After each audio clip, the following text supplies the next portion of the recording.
Have you ever felt like you're being pulled along by invisible strings, but you just can't figure out who's holding them? That hidden puppet master might be closer than you think. In today's video, we're going to uncover 5 crafty tactics some women might use to manipulate men, unraveling those strings and putting control back into your hands. What's more, we'll reveal an unexpected twist about manipulation that you won't want to miss. Number 1. Playing the victim. We all know the saying that actions speak louder than words, but sometimes those actions can be a clever disguise. One of the most common tactics that some women might use to manipulate men is playing the victim. Now, this isn't about genuine distress or seeking support. It's about acting weak or helpless to gain sympathy and ultimately control. So, how does this work? Let's say you're in a disagreement with someone and suddenly they turn on the waterworks or act as though they've been deeply wronged. They're not looking for a solution or compromise. They want you to feel bad for them. By doing this, they can tip the scales in their favor and make you feel like the villain for standing your ground. It's important to understand that this isn't about dismissing real emotions or struggles. It's about recognizing when the victim card is being played as a tactic.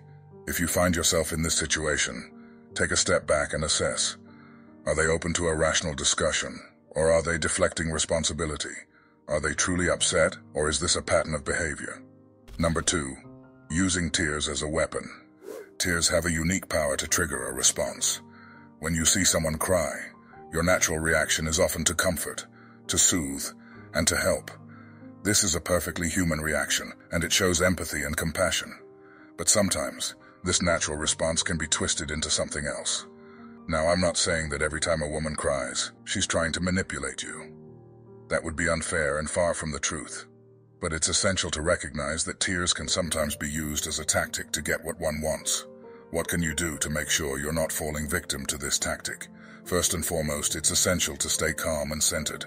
Keep your emotions in check and try to understand the root of the problem. Ask open-ended questions and listen to the answers. Focus on the issue, not the tears. Second, it's helpful to know the person you're dealing with. If you notice a pattern where tears often follow requests or demands, you might be dealing with manipulation. Remember, it's not about being cold or heartless. It's about understanding the situation and responding appropriately. Lastly, don't be afraid to stand your ground. If you believe you're in the right, don't let tears sway your judgment. It might be hard, especially if you care about the person, but giving in to manipulation isn't healthy for anyone involved.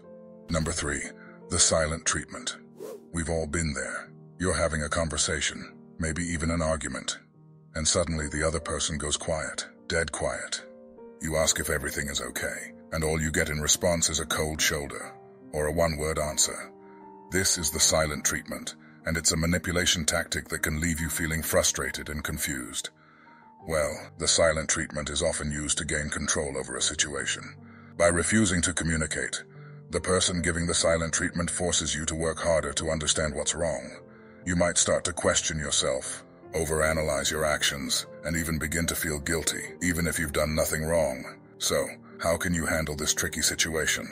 The key is to recognize it for what it is, a manipulation tactic. Don't allow yourself to be dragged into a game of guessing what's wrong, or trying to fix something that may not even be broken. First, try to calmly address the issue by asking if something is bothering the other person. If they continue to ignore you, give them some space, but make it clear that you're willing to talk when they're ready. Don't feed into the manipulation by becoming overly apologetic or desperate for their attention. If the silent treatment continues for an extended period, it may be a sign of a deeper issue in the relationship. It might be a good time to consider professional help, like counseling, to address the underlying problems. Number 4. Flattery and excessive compliments. Compliments make us feel good about ourselves, and when we feel good, we're more likely to be agreeable. We might even feel like we owe something in return for the praise, but this can lead to a slippery slope where we agree to things we normally wouldn't, simply because we've been buttered up. Now, it's important to remember that not all compliments are manipulative. Genuine praise is a vital part of any healthy relationship. The key is to recognize when the compliments become excessive and insincere. Are they coming only when something is wanted from you? Are they over the top and disconnected from reality? If you notice these signs, it might be time to take a step back and evaluate the situation. So, What can you do if you find yourself targeted by flattery and excessive compliments? Stay grounded and keep your self-worth in check. Remember that you don't owe anyone anything just because they've praised you, and don't be afraid to question the motives behind the compliments, especially if they seem out of character or context. Number 5, making you jealous. Making someone jealous is a tactic that's been used for ages. It involves planting the seeds of doubt, insecurity, and fear. When you notice someone you care about paying extra attention to someone else, or showering them with compliments, the feelings of jealousy start to bubble up. It's a normal reaction, but when it's being done deliberately, it becomes a manipulative game. Here's how it usually goes. A woman might mention another man, perhaps a co-worker or an old friend, and highlight his achievements or attractive qualities. Slowly but surely, you begin to compare yourself to this other person. But why would someone want to make you feel this way? For some, it's a test of your interest and commitment.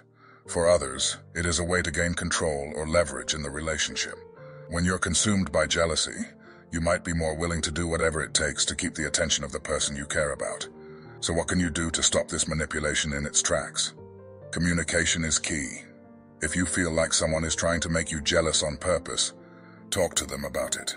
Remember, confidence in yourself and trust in your relationship are powerful weapons against manipulation. And there you have it. 5 tactics to watch out for and how you can stay one step ahead. If you found this video informative, hit that like button and subscribe to our channel.